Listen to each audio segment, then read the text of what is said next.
Situation volatile au Soudan après 7 jours de violence et une trêve avortée qui coïncide avec le premier jour de la Eid el-Fitr, où les habitants de Khartoum se sont réveillés sous les bruits des explosions et des images de fumée au-dessus du ciel de la capitale soudanaise.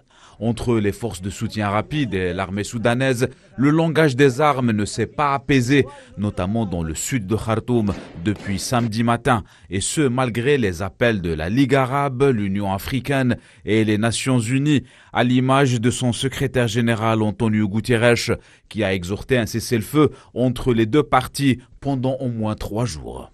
Pour le numéro 1 de l'armée soudanaise, Abdel Fattah al-Burhan, le pays connaît une conjoncture difficile qui a attristé la population en ce premier jour de Eid el-Fitr.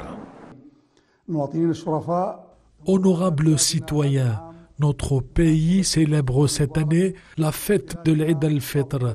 Notre pays s'est vu affliger une blessure profonde qui a fait des victimes, de nombreux blessés, des familles déplacées, détruites, des institutions et des maisons. La ruine et la destruction et le bruit des coups de feu n'ont pas laissé de place à la joie que notre peuple mérite et nous en sommes profondément attristés.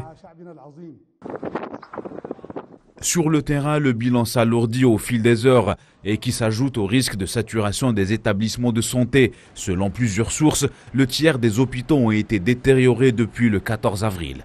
De nombreux habitants de Khartoum ont été contraints de quitter la ville vers d'autres régions, en plus des ressortissants étrangers qui ont été rapatriés par leur pays d'origine, à l'instar de l'Allemagne, le Japon et plusieurs pays occidentaux.